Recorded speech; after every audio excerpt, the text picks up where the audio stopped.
ఈ నెంబర్లు ఇస్తాం మేము, రండి ఎదరకండి.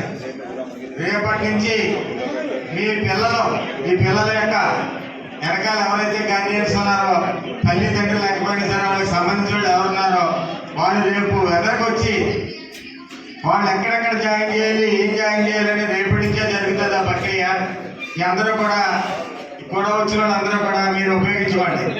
వాళ్ళతోటి ఇంట్లో కూర్చోవడం కాదు, మీరు రేపటి నుంచి మా దగ్గరికి రావాలి.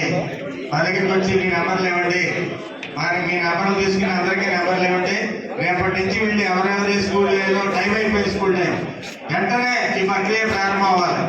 అవన్నీ కూడా ఫీజులన్నీ కూడా మన కార్యకర్తలు మన అభిమానులు ఇచ్చిన ఈ బండిని రేపు నుంచి ఉపయోగించి ఎవరికి ఏ యొక్క విద్యార్థికి ఎవరిచ్చిన పనిచేస్తున్నామో వాడికి తెలియపరిచి వాళ్ళ ద్వారా కూడా మేము రేపటి నుంచి స్కూళ్ళు కాలేజీలో జాయిన్ చేస్తామని తెలియజేసుకుంటాం. అలాగే మీరు గమనించాలి, ఇక్కడ ఈ పిల్లలు వాళ్ళ తల్లిదండ్రులు ఏ స్కూల్లో చదివించాలని కలగన్నారో ఆ స్కూల్లోనే చదివించడం జరుగుతుంది. అలాగే మరి ఈ రోజున చాలా ఇక్కడ ఉన్న పిల్లలందరూ కూడా మీరు గమనించవలసింది ఏంటంటే, అందరూ కూడా తల్లిదండ్రులు లేరు ఒకటి, రెండోది వాళ్ళందరూ కూడా 90% బాగా చదువుతారు. 90% మార్క్స్ ఉన్నవాళ్ళే. మరి ఇక్కడ 90% మార్క్స్తో ఖచ్చితంగా వీళ్ళు ఉద్యోగం వచ్చేంత వరకు బాధ్యత మాది. ఉద్యోగం వచ్చిన తర్వాత ఏం చేస్తారనేది అంటే ఇదేం ప్రిపేర్ చేసింది కాదు, అదేదో మన ప్రోగ్రామ్ జగన్మావయ్య కూడా అది అయిపోయింది కాదు. కాబట్టి ఇక్కడ వాళ్ళు ఏం చేస్తారనేది చూద్దాం. Thank you sir. Happy birthday to you sir. నాకు ఈ అవకాశం ఇచ్చినందుకు సార్కి థ్యాంక్ యూ సార్. నేనైతే బీఈడీ చేయాలనుకుంటున్నాను. నేనైతే మొన్న సార్ని మీట్ అయ్యాను. సార్ నేను ఇలా బీఈడీ చేయాలనుకుంటున్నాను అని చెప్పాను. ఏంటంటే నేను పోస్ట్ గ్రాడ్యుయేషన్ చేశానండి, ఏయూ ఆంధ్ర యూనివర్సిటీలో చేశానండి. నా పర్సెంటేజ్ వచ్చి 9.7 అండి. అయితే నాకు వైఎల్పీ సార్ అండి ఆయనే నాకు కట్టారండి, ఫీజు కూడా పే చేశారు. లక్ష్మీ ప్రసాద్ సార్ అండి, ఆయన మీకు అందరికీ తెలిసే ఉంటుంది. అయితే నాకు ఇప్పుడైతే నేను బీఈడీ చేశాక నేను డిఎస్సికి ప్రిపేర్ అయ్యండి. ఇదే సార్ ఎలా అయితే చేస్తున్నారో ఒక 10 మెంబర్స్కి కంటే ఎక్కువగా చేస్తున్నారు. కాబట్టి నేను కూడా ఒక మంచి పొజిషన్లో ఉండి నేను కూడా ఇలాగే హెల్ప్ చేయాలని కోరుకుంటున్నానండి. మంచి పొజిషన్లో ఉన్నప్పుడు నేను కూడా సార్ని అయితే అసలు మర్చిపోను. ఇలాంటి వాళ్ళకి చాలా మందికి హెల్ప్ చేస్తున్నారు కాబట్టి ఇంకా ఎన్నెన్నో సహాయం చేయాలని హెల్ప్ చేయాలని sir once again sir happy birthday sir.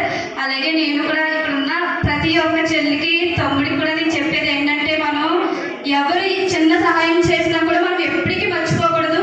ఎవరు రుణం కూడా మనం మర్చిపోకూడదు. వాళ్ళ రుణాన్ని మనకి తిరిగి ఇచ్చేవాలి.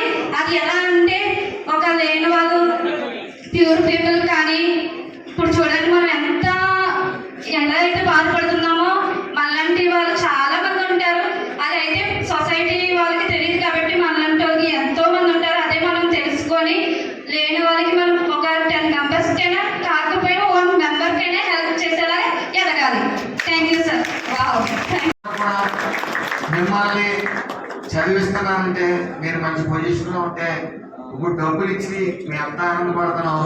మీరు మంచి పొజిషన్లో ఉంటే రెట్టింపు ఆనందం మా పిల్లలాగా భావిస్తాం.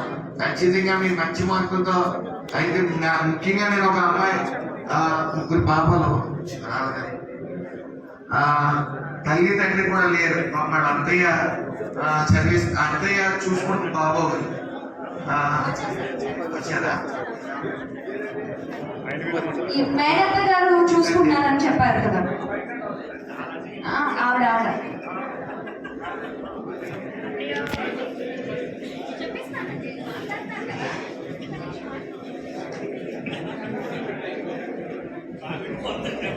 వాళ్ళ అత్తయ్య మేనత్త. ఆ మేనత్త పాపం తల్లి తండ్రి లేరు. ఈ అమ్మాయి మీ చెల్లిదమ్మ అక్క విజయవాడ, తమ్ముడు ఉంటాడు ఇంటర్ చదువుతుంటే పాపం ఈవిడ ఒక రోజు వచ్చి మా పిల్లలు బాగా చదువుతారని అంటే, నిజంగా వీళ్ళు మార్క్స్ చూసి నా కళ్ళు క్షమించే. ఎందుకంటే ఈ పిల్లలు 96%, ఈ అమ్మాయి ఈ తమ్ముడు వీళ్ళ చెల్లి కూడా ఇంకొక సంవత్సరం చదివితే వీళ్ళ అక్క 1 సంవత్సరం కదా ఇంకొక సంవత్సరం చదివితే కనీసం 40-50 వేల రూపాయల శాలరీలో వస్తుంది. గత సంవత్సరం నుంచి కూడా చదివిస్తున్నాం. మరి వీళ్ళకి 96% అంటే ఒక బంగారు భవిష్యత్తు ఉన్న పిల్లలు వీళ్ళందరూ కూడా ఖచ్చితంగా ఏదో చదువుకోవాలని ఇక్కడ నుంచి చాలా దూరం నుంచి కూడా వచ్చారు. చదువు కోసం వాళ్ళు 10 సాయం చేస్తున్నారు. మన పిల్లల్ని ధైర్యంగా చదువుకోవడం కోసం తల్లిదండ్రులు లేకుండా ఇంత దూరం వచ్చారు. వీళ్ళు ఖచ్చితంగా వీడిగా చేయించారు. వీళ్ళు ఖచ్చితంగా ఏదో సాధిస్తారు, జనానికి మళ్ళీ ఏదో చేస్తారనే నమ్మకం పూర్తిగా ఉంది. ఖచ్చితంగా నువ్వు కూడా ఏదో చేస్తావని